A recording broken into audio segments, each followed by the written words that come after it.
it's good to have you join us again for your favorite program here on NTA2 Lagos Network Center. It is our delight, always and every time when we open up this show, to be sure that you're out there, with your paper, your biro, and of course your mind fully focused on the TV set as we yet unveil another Nigerian who's going to be sharing with us, vast experiences, vast impressions, and of course, huge expectations about how Nigeria is going to be, or how Nigeria can ever be, one of the best nations on the face of the earth. Today, again, our guest, incidentally, let's just say this as a cliffhanger. Our guest is from the Center of Excellence. So if you don't know what that means that you need to go back and consult the IFA, the popular IFA. It is your Google. Go and find out the Center of Excellence in Nigeria. That's how our guest is from.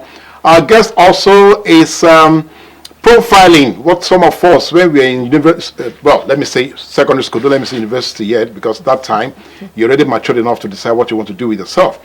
But when we were in secondary school, our guest actually is profiling a subject that many of us we naturally, ordinarily run away from. It's a subject we don't want to even see our lecturer if it's possible. We don't want to go to the classroom if it's possible. Very few of us would dare to say, yes, I love that particular subject. So we'll be looking at that subject. We are also looking at, how we have been able to manage the fears and the threat of the COVID-19 infection as we return to school, particularly in a state that is reputed to be the most, maybe in terms of density, is the most populated for school, that is school environment, student infrastructures, institutions, and all that. So how have you been able to cope with those double fears? The fear of the infection and the fear, actually, of just not managing it properly. Those are the issues we're going to be looking at, but it's good for us to know that our guests will also be sharing with us how this particular Center of Excellence is going to become one of the smartest cities in the world. Stay with us, and then you can get to meet our guest.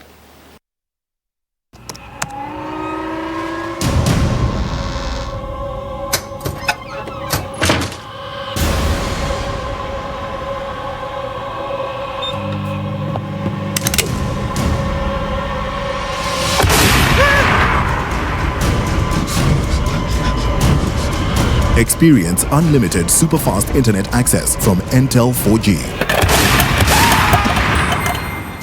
Intel. Live more.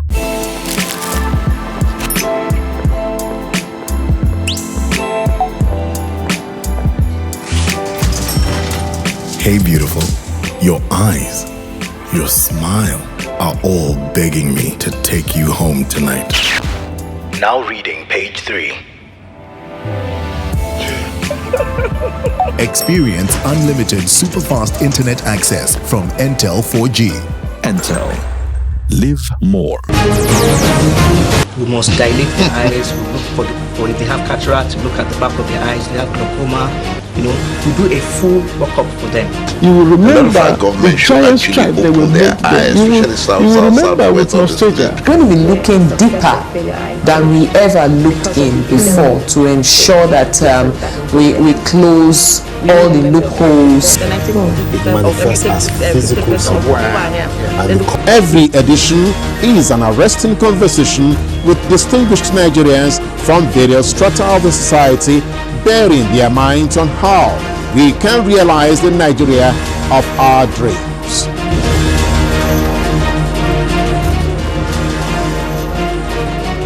Join us live on Close Flow, Monday, every week here on NTA2 Lagos Network Center. Close Flow. The conversation is about you. All right, thank you for staying with us, and thank you for being patient with me. I need to let out the cat from the bag. Well, I don't have a bag here, but I have side pockets where, all of you guys are into side hustles. So you know what that means. I have my guests properly hidden, so that when you get to see Okay, by the time I say she now, they will know that, okay, this is a girl. All right, well, my guest actually is what or whom I've described as a transformation influencer, an author, a global educator, a social impact entrepreneur. Well, all these things I'm describing are the new moderns or the new futures we're going to be facing. You know, that's the truth of the matter, post-pandemic, post-COVID. So our guest, incidentally, has a passion for mathematics. That's amazing for a woman or for a girl. She's not yet a woman, she's just still a girl. You know, she has a strong passion for mathematics, although when she started out from Nigeria, that mathematics was not part of her passion at all. So my pleasure to welcome on your behalf onto Close for today, the Senior Special Assistant on Education to the Executive Governor of Lagos State, Adetola Salau. You're welcome to Close Floor. Thank you for having me. Thank you very much. No handshakes, we can only do that. Yeah, we can do that. Yes, okay, right. there you go. You're welcome. All right, so let's look at what exactly we are going to be dealing with. Now, Adetola also, actually, we've had her some years back. We were talking about science, technology, engineering, and mathematics. Yes. She championed that here in this environment. She introduced it to us here, and now it is all caught up in the whole world. So, STEM. Yes. Yeah, so now your passion and commitment about STEM actually saw you develop a social foundation. Okay? So do you think, your own experience, do you think social organizations or social movements can actually make changes in an environment like us where politics seem to dictate everything? That is a really good one, and I'm really excited that you asked me that. I mean, I shouldn't even say good. It's an excellent question, an excellent point that has been raised time and time again. And I'm really excited I'm going to be the one answering that because I have a lot of things to say around that. But before I say that, I want to give a shout out to all women across the world. Today is International Women's Day, a day that I cherish greatly. I went to a women's college when I was in the United States, and it's a day that we celebrated with much pomp and fanfare. So every year, no matter where I am, it's a day that I remember, today is International Day. And even when I was an educator, I always stressed it for my students because it's a day that we women celebrate the strides that we've made across the world and the strides that we're going to keep on making across the world and how much we contribute to the world. And based on that, I actually put together something in my mind as I was jogging this morning. Okay, and you're going to share with the world. I'm going to share with everyone now. It says, women are strong forces in the global economy. We need to realize and center action around this fact. Strong forces. When people hear me say strong forces, they won't understand its relationship to STEM. In physics, we have 4 forces, and one of them is a strong force. And I said, you know what, that reminds me of what we women are. And the reason I said that reminds me of what we women are, I look at my life, and in the arc of my life, I see at various points, various women who played various roles. I look at my mother. Various influences. Yes, I look at my mother. I look at my social studies teacher when I was in primary school. I look at my science, my biology science teacher when I was in SS1. I look at my chemistry teacher when I was in college in the United States. I look at my biology teacher when I was in college in the United States. And then when I got to grad school, I look at my professor of chemical engineering. She was the one who nurtured me, took me in to be a part of her research, and showed me the in and outs and helped me develop self-confidence as an engineer. Self-esteem. Yes, so I look at all those women. So I want to say shout out to all the women that we should also keep on bringing up other young the next generation. Yes, girls, young ladies from us. And then as we do that, let us not neglect our young men, our boys. Let us encourage them to understand that we complement each other. We women and the men, we are supposed to work together to make this world a better place. That's our goal. Okay. Now, having said that, now let's bring that. Let's hone it into steps. Yes, let me bring it now to what we're talking about today. So, can social organizations actually make changes? Yes, I actually believe that if we keep waiting for change from the top to the bottom, you will keep waiting for a long time. In fact, a lot of time, the top is saying, okay, what's going on here? What really brings about effective change? And I mean, of course, I'm going to go back to science. Always, I have to go back to science. What brings about effective change is from the bottom. I look at the pyramid. Yes. Where is it strongest? It's strongest at the base. Yes. So if we're bringing about change there in the bottom, and we're all working together, and we're all catalyzing one another, we're all reinforcing each other, the top will pay attention and say, oh, something is going on here. I'm feeling vibrations here. I'm feeling movement here. And it will have no choice but to respond. Listen. Yes. So I really believe that we, social organizations, we, the people, should stop neglecting the power that we have. We have a lot of power. I mean, just us talking about STEM is a perfect example about that. 20 years ago, let's say 25 years ago, 25, 30 years ago, we were barely talking about it in the Western world. We were barely talking about it. I said Western, let's not even come here. Yes, not to even talk about here. But here we are now with something that we're talking about. It's a reality we're working with in the teaching fields. It's a reality that we're working with in industry. It's a reality we're working with across various fields. So where did it start? It started by people saying, we want to change how we go about learning. We want to change how we go about relating to each other. Yes, and thinking. And that's how we started. It wasn't somebody that was president or somebody that who threw the coin out said, there. I want to do that. No, it was actually the people who said, you know what, we like this, we want to do this, and let's continue. Same thing with climate change. I had to throw that in.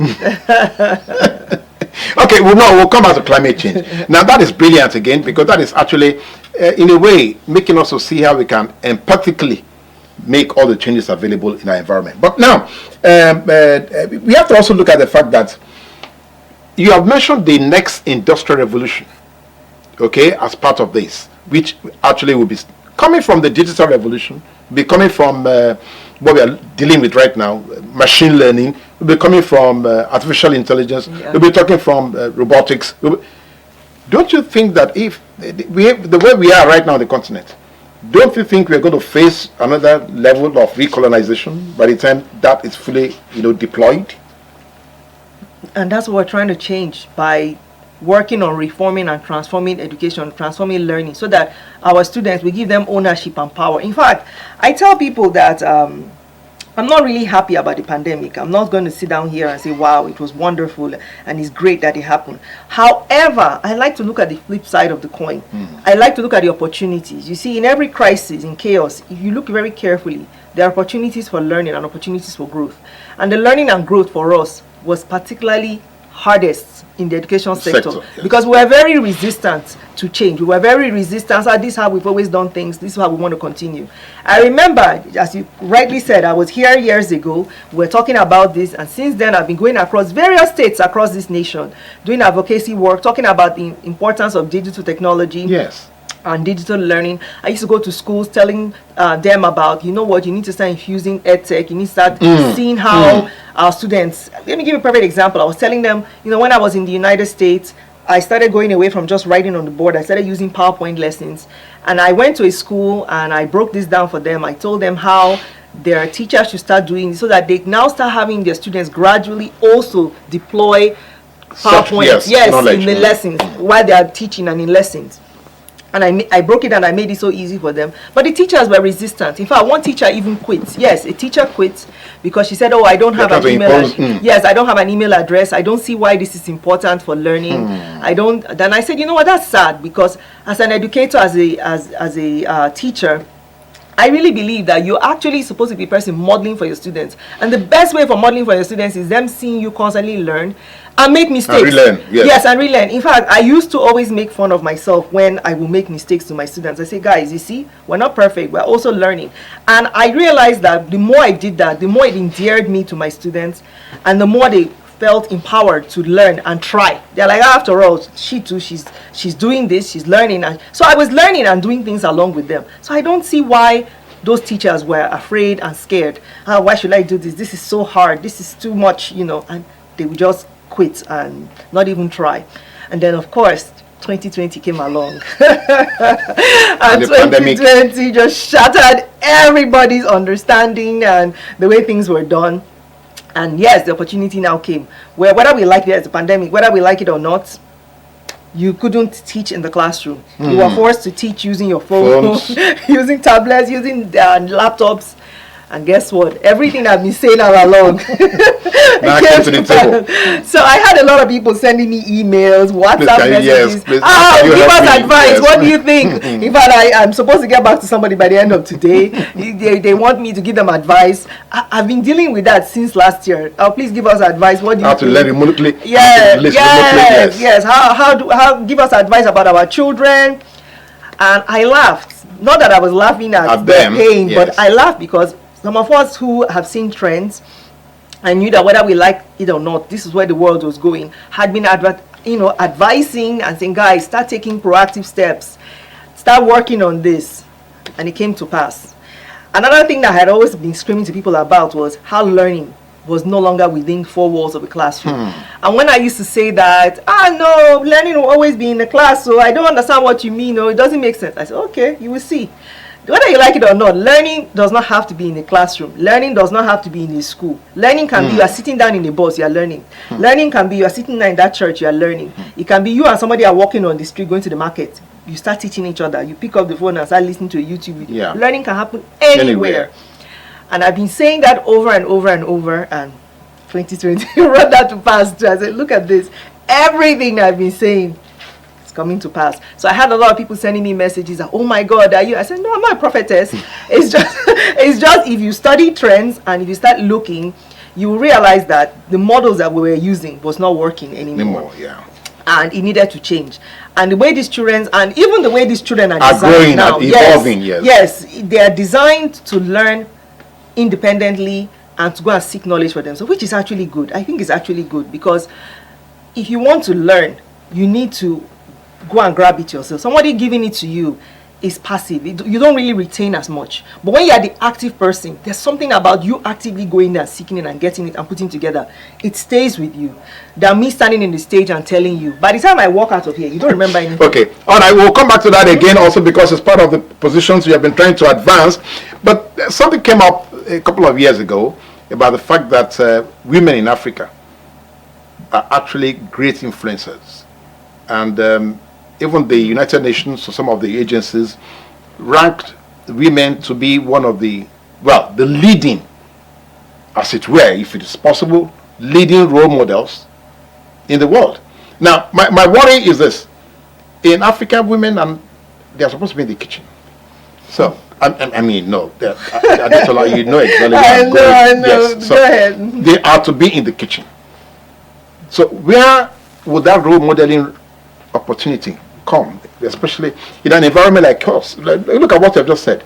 You have shared some innovative ideas with some people. Probably the first impression is coming from her. So how do we deal with that? Well, we're changing mindsets. That's what we're trying to do, right? We're trying to change the narrative. And as more mothers, more young women, more girls step away from that, we'll see more of our girls say, you know what, that does not completely define me. Yes, I'm a mother. Yes, I'm a daughter. But I'm more than that. I'm also a scientist. Yes. I'm also a researcher. I'm also this. They will embrace it. Yes, they will embrace these other parts. And people will celebrate it more. In fact, this is a perfect time to talk about our big lady, how will I put her? Our role model for all of us, Dr. Dr. Ngozi Okonjo-Iweala. Yes, look at how we're all celebrating her. Look at all of us, talking about her. I'm sure just like, what I experienced when I was in secondary school, primary school, when she must have said, I'm going to get a PhD, I'm going to do this. I'm sure a lot of people are saying, why do you have to do this now?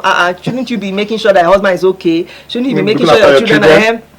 I'm sure she faced a lot of opposition. I'm sure she faced, but she was undaunted that I'm going to do this. This is where I see myself. Fortunately for her, she had support. Her husband has to be a very supportive person for her to be able to do all this. Believe me, I know. If he wasn't, they would not be together. Trust me. So how do we change? Yes. Yeah. So we need to, now that we're celebrating those kind of people, this is the moment for us to now say, look, guys, you're celebrating this. Now allow more of our young girls, allow more of our women to say that they are more than just one thing. She's a mother too, and she's a wife. She has that wonderful husband. She has children. I was looking at a picture of her children. Most of them are STEM people. In fact, I was clapping and celebrating. I say, yes, I'm not surprised. Look at their mother. Of course, they are STEM people. So yes, we should say, you know what, guys, we have this woman who is doing this. And we have other women. In fact, the more I pick up the news, the more I see Nigerian women performing excellently all over the world. So we need to say, look guys, there are these women, you guys can be like this, and notice that these women are not just one thing. They are mothers, they are wives, they are this, they are that. Some of them are even pastors. What's her name? The one at First Bank that we all celebrate to, the chairman Dr. Chief Washika. Yes, she too, she's a mother, she's a pastor, she's a wife. We celebrate all of them. They are all these different, they play all these different roles. You can be all that. You are able to be all that. You don't have to be one. And if you're not a wife, that's okay too. You don't have to be that too. You can be all these different things. This is the time for us to give our girls space and give them agency, ownership. Go ahead, do all of this. So this is the right time. And I believe that the more we're sharing these stories, the more we're celebrating and talking about it, the more they will step up and say, you know what, I can do it. Now, okay, we will not go to paraphrase the percentage of women in political appointments or in executive offices or wherever across the country, but it's good for us to ask ourselves. Now, about 3 years ago, we were part of an immersive experience in Brisbane, Australia. Yes. I love the way the memory came back. Yes. Now, but Detola, you know what we are looking at here. This is serious business. How do we think we can empower, by your own thoughts, by your own projection, 2 million children all across the continent? How do we see us doing that when we are still grappling with even such basic things as how to deploy science and technology to fight crime, to fight violence, to detect, criminal activities, while we are still battling how to stem, fraudulent election, how even to do ordinary, national population count, we cannot seem to be able to deploy what we needed to do. How can we empower 2 million Africans with the knowledge of STEM? I have hope, and I refuse to be I refuse to give up. And the reason I refuse to give up is I spend a lot of time when we're in the field with both the teachers, because teachers are very important. We'll come to that. We'll come to teachers. Yes. But let's focus on students, because that's who we are focused on now. And I spend a lot of time with our students because I love them and I like to listen to them. And they're the ones who give me hope and they re-energize me. If I don't listen to them, I don't think this work I would have persevered. But every time I listen to them and I interact with them and I work with them, I say, okay. So you're saying Nigerian children are actually inspiring? They are. They are wonderful. Right. They have so much energy. They have so much hope. And all they want to do is solve these problems we have. I know this personally because, I have one of them, my son. And then I also interact with, like I said, I'm constantly making sure that I interact with our students whenever we go out. When I go to our public schools, when we do COVID readiness tours, or even when we've been going out now in my office now to interact with the students, I listen to them, I talk to them. And all I hear are people who say, we have these issues, we want to think about how we're going to solve these issues. And then I go to schools and I see teachers who are dedicated. See, a lot of people just think that all our teachers are useless. I remember I was speaking on, it was TVC, yes. I was speaking on air live on TVC, and this man called in. I understand his frustration. He called in and he was going on and on about teachers, and I had to stop him. Because even then, I was in the private sector then. I hadn't even gone into public. I knew there were a lot of teachers who are hardworking and were dedicated, so I had to stop him. And these children, when they are working with these teachers only desire to bring out the best in them. So when these children are around these people, they inspire them and they say, you know what, I'm not going to give up. I'm going to be able to do this. And I can say this with 100% certainty because these children, not only here in Nigeria, when they even go out, maybe they have a scholarship or maybe their parents relocate, you hear them performing all kind of feats. Yes. This child, I have a perfect example. I'm not going to mention his name. Yes. Because I don't want to out him here. Yeah. He relocated 2 years ago. It was before the pandemic. A doctor. And he was running also a social organization. I'm sure now some people who know me will know what I'm talking about. And he's a doctor, medical doctor.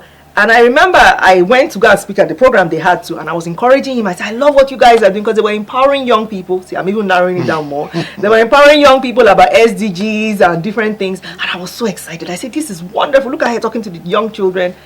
And I remember A month or 2 months later, he now started telling me about how, we're chatting on WhatsApp, about how he was putting together his paperwork for the board exams and how he was relocating to England. And I remember just feeling deflated, like, oh my God. Now another one is gone. But he said, but you know what, I'm going to continue this work that I'm doing, even if I'm over there. I'm going to keep sending resources. I'm going to keep on in whatever capacity I can. Fast forward to 2021. I just saw on my, because of course I still follow him, even if I'm not constantly talking to him. Yes. But I still, and we even chat from time to time. I think we chatted in February because I spoke at a program he had too.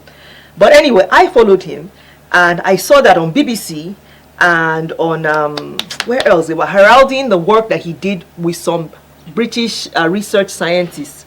They did, they created this ventilator that does not require a lot of apparatus behind it. Really, really modified. Wow. And in this time, yes, in which is for what we oxygen, need. Yes. And I just kept looking at it and saying, wow, look at this, look at that, look at what he did. This is somebody who went his first degree, and that medical one was here. Right at home. He did not get Right it there in England. Home. It was here in Nigeria. But he always had that desire to constantly learn and do things. I remember he also worked with Luth, and I'm trying to remember who else he worked with when he was here. So he's always had that ability and that drive. Fortunately for him, he got to a place where there were people who also helped to continue to push and encourage this. I'm hopeful. In fact, I'm going to, now that we're talking about him, maybe God is reminding me to greet him. I'll greet him and say, brother, I hope you are coming, come and visit us so that you can help us to continue to pass this along to more of our students here. And I say that because just recently I was with my other colleagues in the public sector. Service, yes, service. And we're talking about how we need to create this love for research again and this incentive for research in our universities and our polytechnics here. Because that's where this kind of work can take come place. from. Yes. Yes. And they agreed with me that, yes, this is something we need to do, both in secondary school and in the tertiary levels. It's very, very critical. You don't think it's going to start from primary school? Research, yes, it will start from primary school because they start getting interested and they are curious. They're very interested. But the actual work, the field work, yes, that's secondary school and tertiary. When they now actually go out and they're trying out different things, and that's secondary and tertiary. Okay, I'm going to butt in because there are so many issues that you have already touched on now. Now, some people have said that language can be a factor of cognitiveness. Yes. Now, but is language innate or must it be acquired? So if you're not taught in your language, for instance, you are Yoruba, so if you're not taught in Yoruba, are you saying that your capacity to develop mentally will have been reduced? No, I disagree. Good. So, go ahead, let's have it. Okay, I disagree. So, and this related to ONSTEM. I'm coming to that. Yes. Don't worry, always. I was even going to go to neuroscience, which is STEM. Neuroscience has shown us that, contrary to popular belief, which is, oh, you plateau at a certain stage and you don't learn again, you actually can keep learning. I said as you're growing. Yes, I said say it again. I'm saying it again. A lot of retirees out there. I said that's why I'm even repeating it now. I was on TV the other day. I'm not going to mention what channel. I was on TV. You can't even. Otherwise, you're going to pay for it. I know. I had to just rebut that immediately. I said, nope. You can keep learning. You are 70 or 90. You can keep learning. And I'm repeating it now. So neuroscience shows us that neurons can actually constantly and are constantly being formed. It's you. You have to make a deliberate effort. It's you. It's about you. It's you who has to make a deliberate effort. I'm not saying that it's easy because forming new habits actually when you're older, sometimes you do have to fight and it's mental because you now have to also push against your own inertia. Oh, why do I have to do this? I'm tired. It's too much work. But once you make up your mind that you're going to do it, you will do it. So it comes back to how strong is your desire that you want that knowledge and what that knowledge is going to do for you. Let me also show people that what we're saying, when we hold on to these comforts, it doesn't make sense.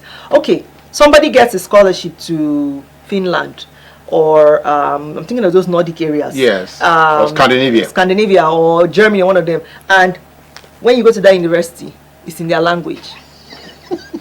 Are you going to tell me you're going to reject that scholarship because you cannot speak? You're going to force yourself for that 1 year or 2 years because they do give you a window of 1 to 2 years. You are going to force yourself because you're going to think this scholarship is worth blah, blah, blah. And look at what it's going to do to my life. This. You're going to do it. And so many other people have done it. I was in Germany. COVID is 2020. Okay, I was in Germany 2019. And I was in Germany 2013. I met our people there. They are thriving. They are doing very well. and they communicate with the local and they're language. speaking Deutsch and they're okay. So that's not an excuse. It's not. You can. You are a native Yoruba speaker. Yeah. You want to be a scientist. You will perceive what you can with your own language, and then you adopt English, because English is the scientific language across the world. It's not just in America or in Europe. Across the world, English actually is scientific language now. In most of the journals, and they are English. Yes. Even the conference is English. Even your researches. Yes, it's English. So you will start taking it in, and you'll do it. After all, we've been doing it for years, and we'll continue to do it. So okay. So barrier. Beautiful. She has already alerted you to the fact that it's all on your table. It's right there with you if you are ready to grow and see via STEM. Now, in Lagos, I don't know, I think Detola has added, she has nicknamed it, or she has rechristened it, or she has renamed it. It's no longer called STEM, it's STEAM. So why STEAM? Is that like lowering the door so that Nigeria can get a chance to look into what the Igbo people are doing? Or is it saying that we can broaden the knowledge we are trying to acquire and use our artistic expression to be part of STEM? We're going to be looking at that. Don't go anywhere. And don't forget, this conversation is about you. Detola is waiting for you to call in. Let's have your own comment, your contribution, your questions, your queries, or your disagreement. Maybe she's saying something, you're saying to her, it is not true. My mother is 90 years old. She cannot learn anything again. So let us have those comments. Don't forget the number again. We will put it on your screen. Once we come back, let's take some messages. We must dilate the eyes. We look for if they have cataract, to look at the back of their eyes. They have glaucoma. You know, to do a full workup for them. You will remember the giant stripe they will make them. You will remember with nostalgia. When we look in deeper than we ever looked in before, to ensure that we close all the loopholes. Every edition is an arresting conversation with distinguished Nigerians from various strata of the society, bearing their minds on how we can realize the Nigeria of our dreams.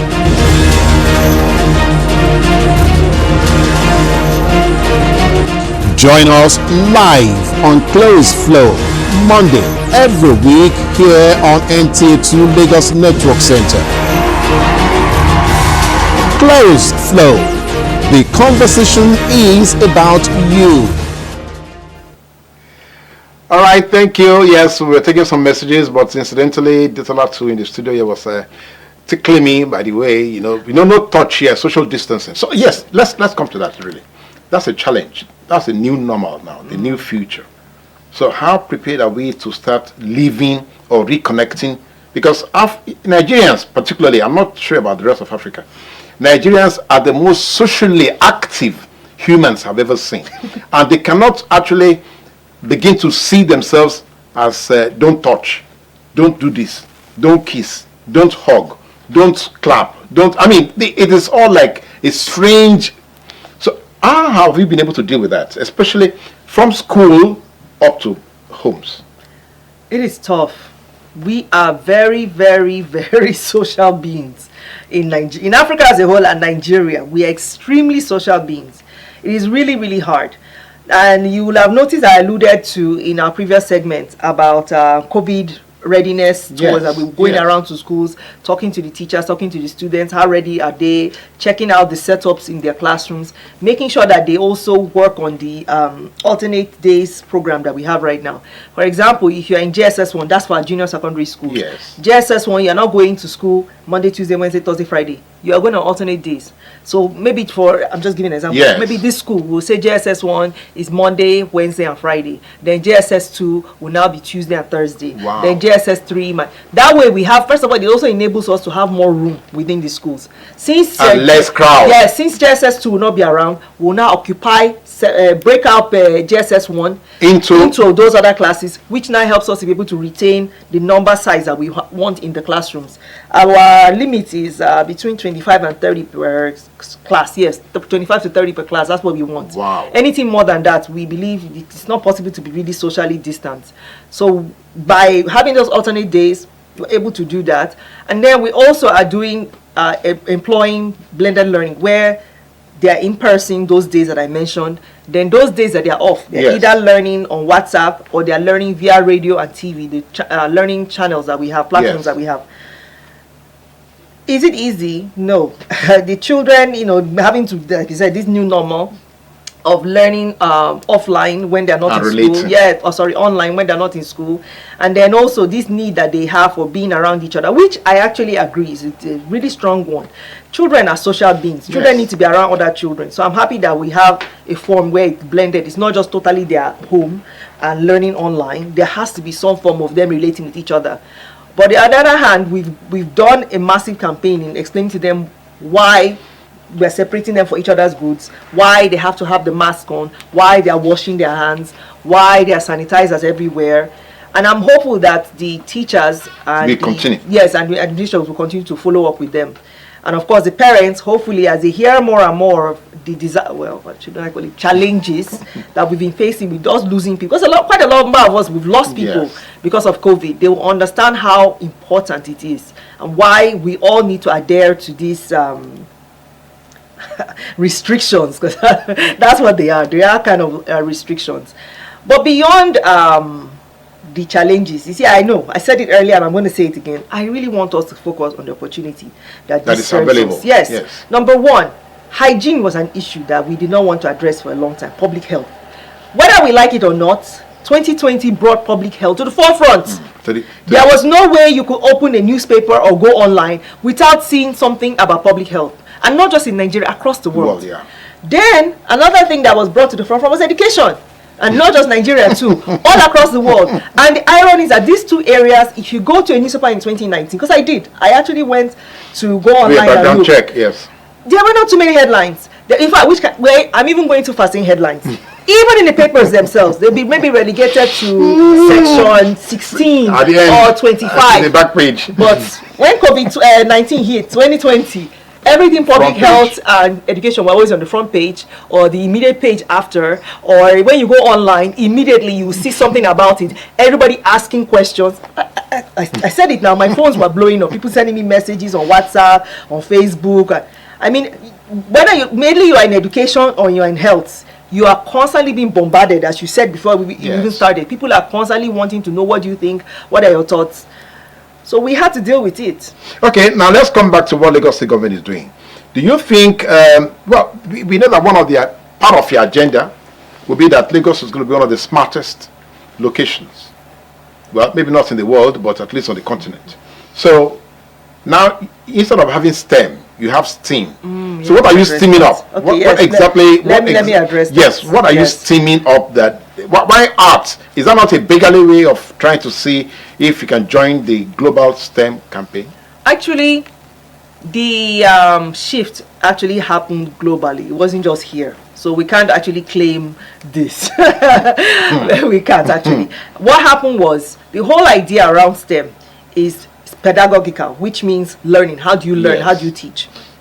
And it was more that normally the way we used to teach science, I'm saying this because this is what I experienced.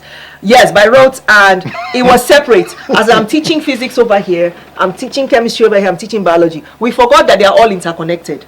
If I'm going to the office, for example, as an engineer, when I used to go to the office and I was working, because I worked on various projects. Yes. They never said, oh, Adetola, because you're a chemical engineer, you only stay here and work on this. You, because you're a geologist, you only work on this. We all came together and worked on the project. So we realized that learning needed to be the same way. And that was how STEM was constituted.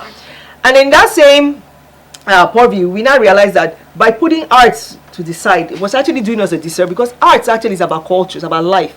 Think about expression. Yes, music. Immediately, any of us were sitting down. And you want to think, or you want to feel music. I want to express how I'm thinking to you. You even said it just now, expression. I'm going to say, you know what, let me act it out or something. So it's culture, expression, the way we feel, the way we think. So it needed to be brought into it. If I'm going to design something, I'm going to have to convey it to you some way or the other. How am I going to convey it to you? I'm going to create a design concept. With art. So there was no going away from it. It had to be a part of it. And I'm happy that I mean, you are joking, but at the same time, I'm happy that it will help us lower that barrier and that fear. Because a lot of people, when they heard STEM or when they heard science, they thought it just about... I beg, I can't, it's too much for me, I'm afraid. But when they hear STEAM, it's inclusive. It tells them, you know what, we're embracing, we want you to be a part of this. It's okay, you can also be a part of this, you can be with us. And they now relax a bit. I remember I went to a school not too long ago, and here at Yaba.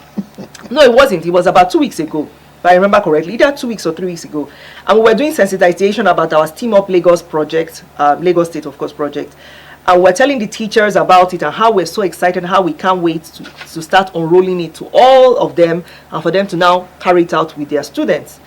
And immediately we mentioned the STEAM and mentioned that emphasis on the A. The teachers came alive, the history teachers, the English teachers, geography, they were happy. Now, had it been I came in and I only mentioned STEM, I would have turned them off. They will have sat down and listened. They're like, it's just the science and mathematics people. That's their own story. But because I say as STEAM, and we're also talking about how we're going to include you guys, how we're going to bring you guys on board, everybody relaxed and everybody were open. Oh, great. Yes. Now, okay, so now I want to ask again. Now, because Lagos is the center of excellence, because I've asked I'm even surprised that we have not got some calls, from our viewers. I'm saying to you that this conversation is truly, totally about you. And it would be great if you ask Adetola right now some salient questions, even if, because we're going to come to parenting. That's another thing we're going to come to. Now, because Lagos is the center of excellence. Now, so you're already going out on public sensitization. Now, how grassroots, how street level is that movement? Are you doing it from school to school, or you're doing it from marketplace to school and all that? So how are we engaging everybody in this? That's a good one. Across the state. Right now is schools. We've been going to schools. But now that you're mentioning marketplace, and I keep telling people that it's a tripartite relationship. I'm thinking of even the tripod that we have our cameras on right now. As I'm looking at it, it's reminding me that when we're trying to make sure that learning is effective and it's really good for our students, there's a tripartite relationship. The parents, the teachers, and the students. They're all together. Yes. So I'm realizing that the people who have been hitting so far are my teachers and my students, my teachers and my students.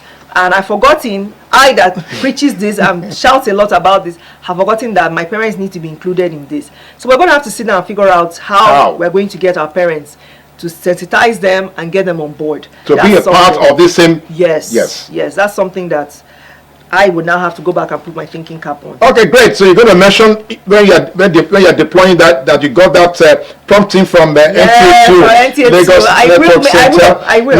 No. Let's go to another thing that is come up again.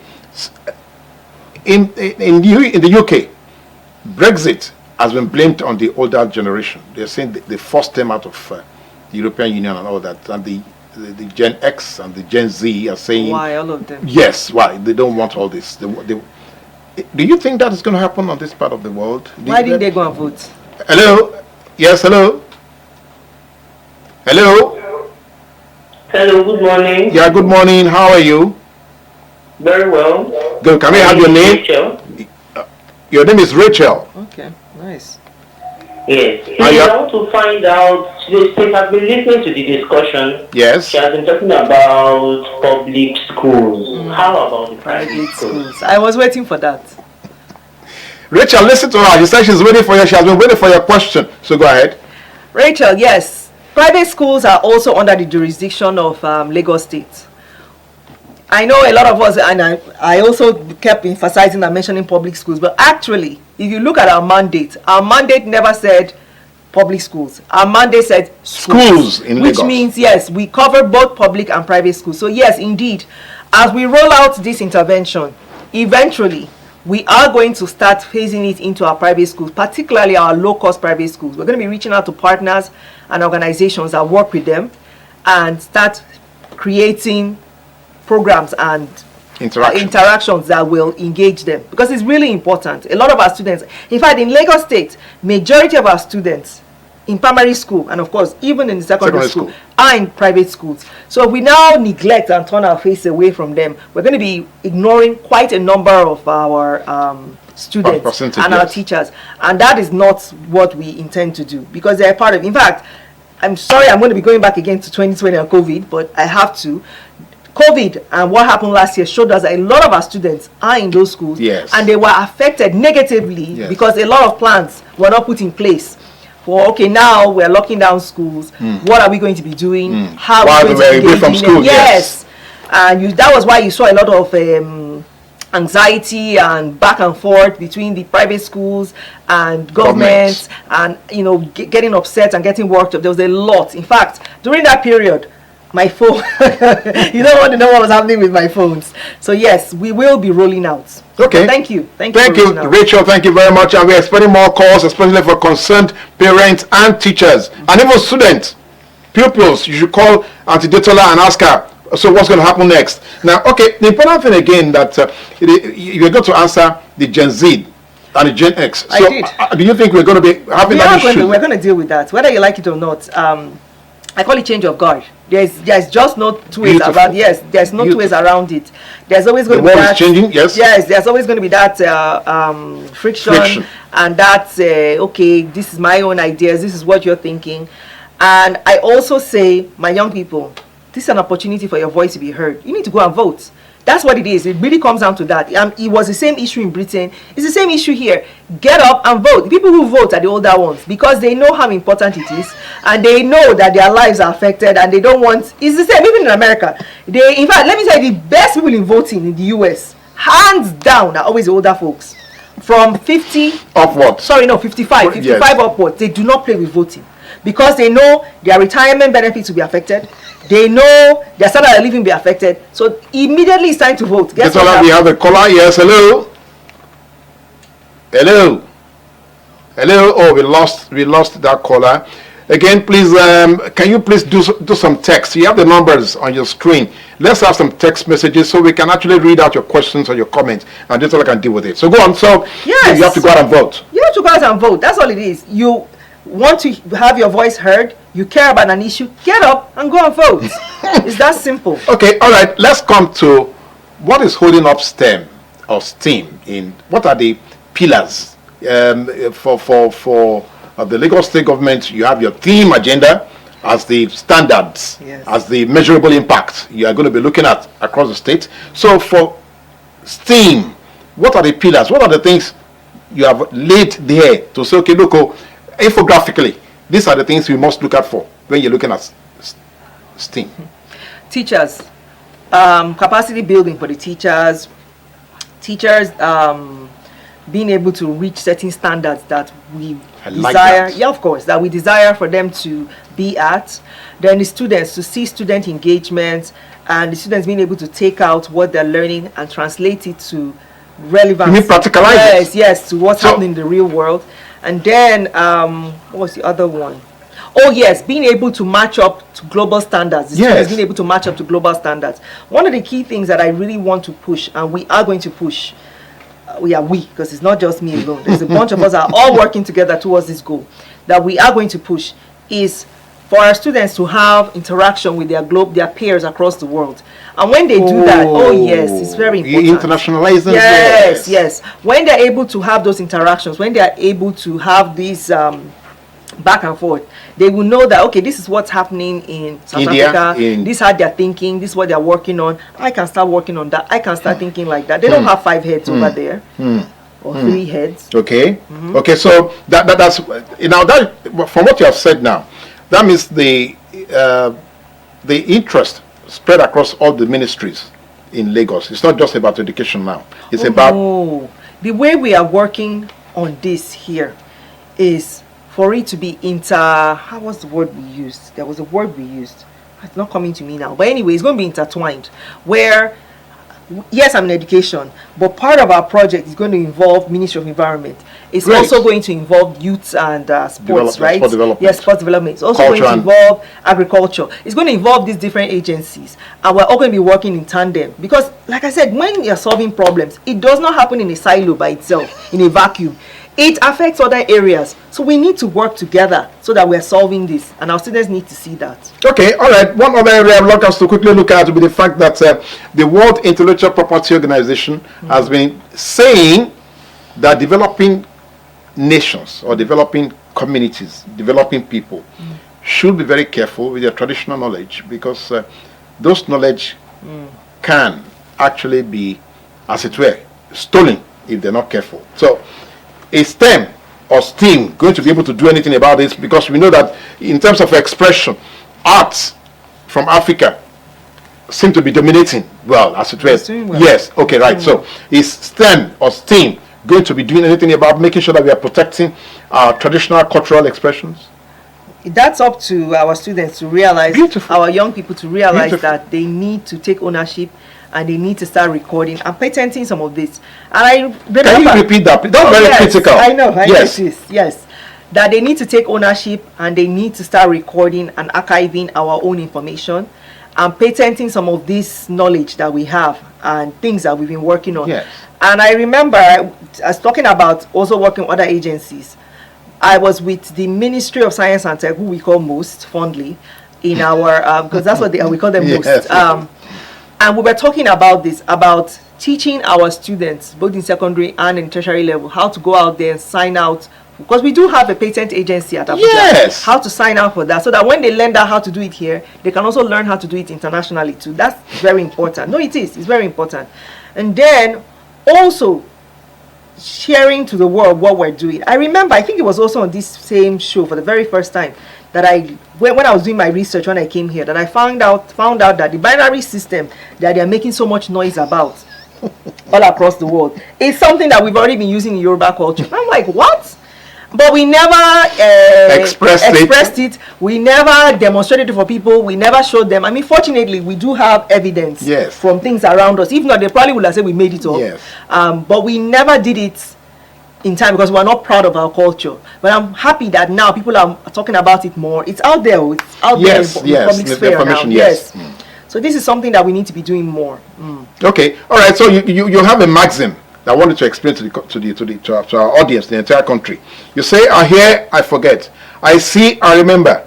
I do, I understand. What does that mean in layman's language? In layman's, I hear, I forget. So are you saying when I come into class, my teacher speaks to me, so tendency is for me to forget what I've been taught? It's called learning by doing, and it's something that, though they are in the education field, we actually just like in life, you're talking about Brexit, people who are for it and people who are against it.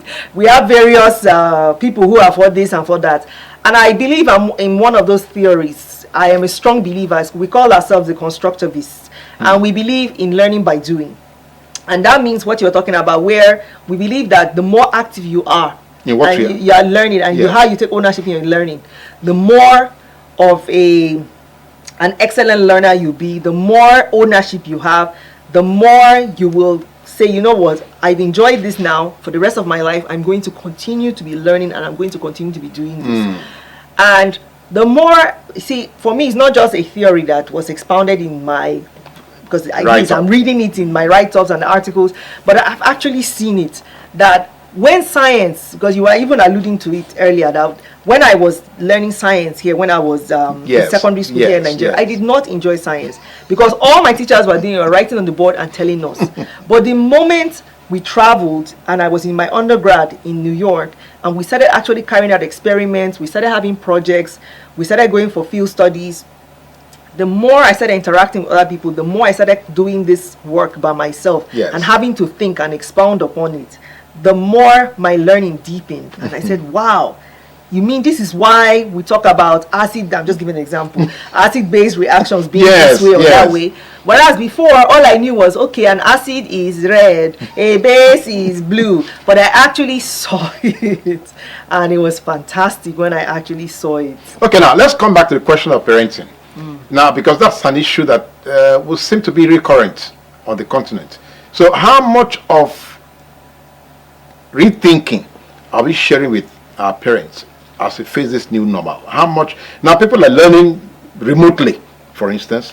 So are parents involved in that new environment, that new psyche of say, okay, be a part of what the child is experiencing, studying by phone, studying on the... Do we have that? We should have more of it. We have it, but to me it's not enough. Good. And I really believe that, in fact, I was telling someone and they were laughing at me, but I'll repeat it here too, that I again, I know I'm a broken record, but I'm going to keep repeating it. COVID-19 was one of the best things that happened for us in education, because a lot of parents, they would just drop their children in school. They had no idea what their children were learning. They had no idea what was taking place. They had no idea how their children understood. They had no idea their children's mindset. Nothing. So they were brought down to ground zero last year. Yes, it was ground zero. When they were forced to be at home and work with the children, they're like, wow. They had no idea what teachers were dealing with. They had no idea what kind of ways their children were learning, where their children were. Some of them were, I'm sorry to use that word, unpleasantly surprised. So it brought that reality to them that, look, whether you like it or not, you are to be an active participant in your child's learning. This is something that we should be encouraging more. You notice I even chastised myself when I was talking about my tripartite relationship in my program, my project, or our project, that we were focused on teachers and students, that parents need to be a part of that. It's very, very important that parents are involved, whether you like it or not. Even if you say, oh, my job is so busy, get their WhatsApp number, talk to them from time to time, ask questions. How is my child doing? What's going on? I tell everyone that I believe we have what they call open day or whatever, once or twice a year. I always make sure that I'm at everyone. I know who my child's teachers are. I collect their phone numbers. I have their names so that I can interact and engage with them. The principal of my school, of my son's school, I go there a lot of times. In fact, they know me. Immediately I pick up when they're like, that madam. I'm like, yes, it's that madam.